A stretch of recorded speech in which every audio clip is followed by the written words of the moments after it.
जय हिंद।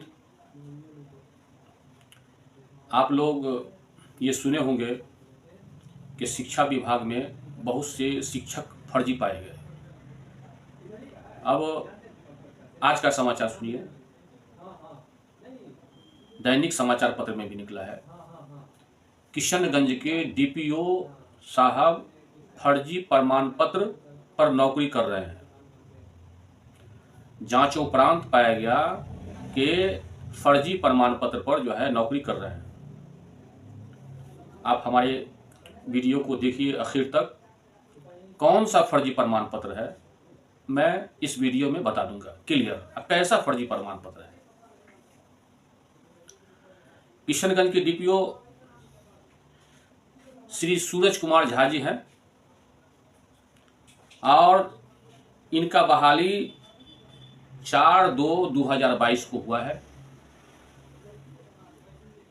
ये इनके सर्टिफिकेट भी जांच पड़ताल में पाया गया कि इनका एक सर्टिफिकेट फर्जी है। फर्जी किस तरह का है? आज से 1 साल पहले आप लोग सुने होंगे कि स्वर्ण जाति का मतलब अपर जाति का, अपर कास्ट का 10% रिजर्वेशन मिला है। उसी रिजर्वेशन के अंतर्गत किशनगंज के डीपीओ श्री सूरज कुमार झा को आरक्षण के अंतर्गत, स्वर्ण जाति के आरक्षण के अंतर्गत इनको अपॉइंटमेंट हुआ है। इन पर आरोप क्या है, यह सर्टिफिकेट फर्जी क्या है? चूंकि वही लोग, वही आवेदक जो आरक्षण का लाभ उठाएंगे जिनको वार्षिक आय 8 लाख रुपया हो, अधिकतम वार्षिक आय 8 लाख रुपया हो। लेकिन इन पर आरोप है कि इनके पिताजी भी नौकरी करते थे, रिटायर कर गए और इनके पास 8 से 10 बीघा जमीन है। इसी तरह से इनको आरक्षण नहीं मिलना चाहिए। लेकिन मेरा अपना व्यक्तिगत मशवरा है, विचार है कि आरोपकर्ता पदाधिकारी पर गलत आरोप लगाया है। इसीलिए गलत आरोप प्रतीत होता है क्योंकि आदमी तो देखने में लगता है कि 2 महला छत मकान है, 3 महला मकान है। और कभी कभी सुने होंगे कि इतना टेंशनाइड, इतना कर्ज के मामले में छत पर से कूद के गिर के मर गया जी। तो 10 बीघा जमीन है, आन शान की जमीन है, हो सकता है कि आन शान आन बान का जमीन है, लेकिन उस आदमी पर कर्ज कितना है वो तो इनकम टैक्स से मालूम होगा और ये जांच का विषय है। इसीलिए मेरे अपने व्यक्तिगत मामले में, व्यक्तिगत मशवरा में कि ये भ्रष्टाचार नहीं है। श्री सूरज कुमार झा वो निर्दोष प्रतीत होते हैं चूंकि सर्टिफिकेट ओरिजिनल, इसमें कहीं कोई दिक्कत नहीं। लेकिन आरक्षण के अंतर्गत सवर्ण जाति को जो मिला है 10% आरक्षण, तो उस आरक्षण के अंतर्गत हुआ है। मैं एक बात और बोल देना चाहता हूं, क्योंकि मैं पत्रकारिता की तरफ से डिस्कस कर रहा हूं। बड़े बड़े नेता जो आरक्षित कोटा से खड़े होते हैं, बहुत बड़ा प्रश्न है। जो आरक्षण कोटा से एमएलए एमपी में खड़े होते हैं, मैं नाम किसी का नहीं बोलूंगा, क्या उनको वार्षिक आय 8 लाख रुपया से ज्यादा नहीं है? बीघा का बीघा जमीन है, उस पर भी शिकंजा कसना चाहिए। तो यहां तो सरकार 3 है। एक कार्यपालिका है, जो कार्यपालिका के शिकंजे में पदाधिकारी कर्मचारी शिकंजा के अंदर आ जाते हैं कार्यपालिका में। एक विधायी पालिका है जो कानून बनाता है। जो विधायी पालिका जो है एमएलए एमपी जीत करके जाता है तो वो कानून बनाता है, अपना कानून पर शिकंजा नहीं कसेगा नेतागण। एक न्यायपालिका है जो सर्वोपरि है, सबसे बड़ा है। तो न्यायपालिका सबसे बड़ा है, वह इंसाफ होता है। कभी कभी ऐसा भी देखा गया है कि न्यायपालिका विधायी पालिका में झंझट हो गया है और उस झंझट का भुक्तभोगी मैं हूं, हारून रशीद। गुलाम सरवर ने बहाली किया, वो सही है। हाई कोर्ट ने नोटिस दिया, बोला मैं कोर्ट को नहीं मानता हूं।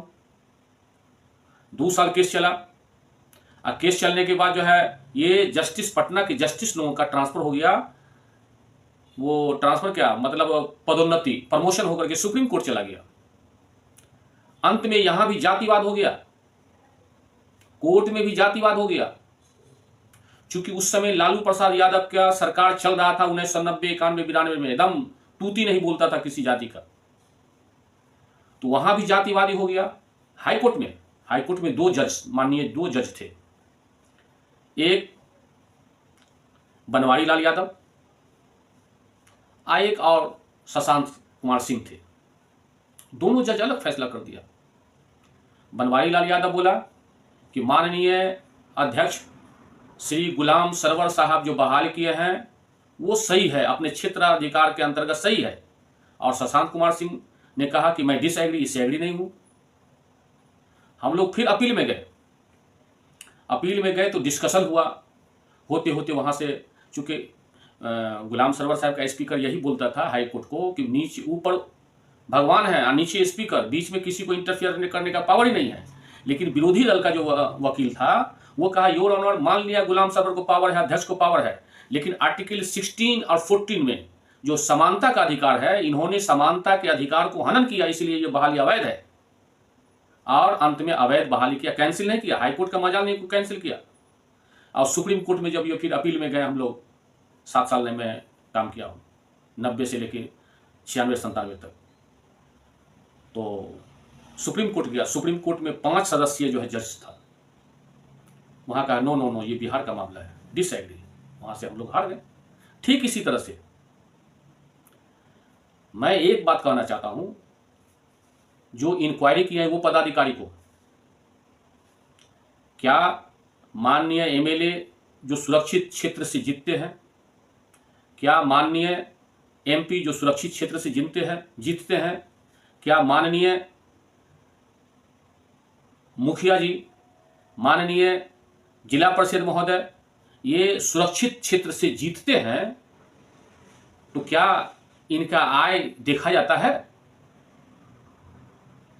और एक पदाधिकारी अगर आरक्षण के अंतर्गत गए हैं, स्वर्ण जाति के आरक्षण के अंतर्गत, चूंकि मैं इसमें डीपली इसीलिए जानता हूं कि स्वर्ण जाति के जो राष्ट्रीय अध्यक्ष हैं श्री संजीव कुमार सिंह, राष्ट्रीय अध्यक्ष, जो हमारे वीडियो में कई बार इंटरव्यू भी हुआ है और मैं आपको राष्ट्रीय अध्यक्ष से मुलाकात कराऊंगा। बहुत विद्वान हैं और बहुत मार्वेलस आदमी हैं, तो उनसे भी बहुत सब बातचीत होती रहती है। तो स्वर्ण जाति को आरक्षण संजीव कुमार जी ने संघर्ष करके दिलाया, मुझसे बातचीत होती रहती है। तो मैं कह रहा था कि श्री सूरज कुमार झा जो डीपीओ हैं, उसका सर्टिफिकेट तो फर्जी नहीं है। जो प्रमाण पत्र होता है मैट्रिक, आईए, बीए, जांच का विषय है, तो जांच का विषय है, ठीक है, 8 लाख से ज़्यादा उसका आमदनी था, तो जांच का विषय है, उसके ऊपर कर्ज कितना है, हो सकता है। मैं देखा हूँ कि मैं तो देखता हूँ कि मोटरसाइकिल से जो जा रहा है लेकिन टंकी किसी का भरा हुआ नहीं है, स्कॉर्पियो से जा रहा है लेकिन टंकी किसी का भरा हुआ नहीं है। अरे किसका क्या हालत है, आप जमीन पर चल करके देखिए, तब आपको नजर आएगा। ये तो जांच का विषय है और मुझे जांचकर्ता पदाधिकारी पर आस्था है, वो सब चीज़ को जांचेंगे। लेकिन ये शिक्षा विभाग में एक बहुत बड़ा विडंबना छा गया है, एक हड़कंप हो गया है कि एक पदाधिकारी भी फर्जी प्रमाण पत्र पर नौकरी कर रहे थे, उन पर कार्रवाई होगा, जांच पड़ताल होगा। दोस्तों, मैं आज बहुत ज़्यादा भूल दिया हूँ, क्षमा कीजिएगा, क्योंकि जो दिल में जो बात होती है असर रखती है, पर नहीं परवाज़ मगर रखती है। अब मैं आपसे विदा लेता हूँ, मुझे इजाज़त दीजिए। जय हिंद, जय भारत।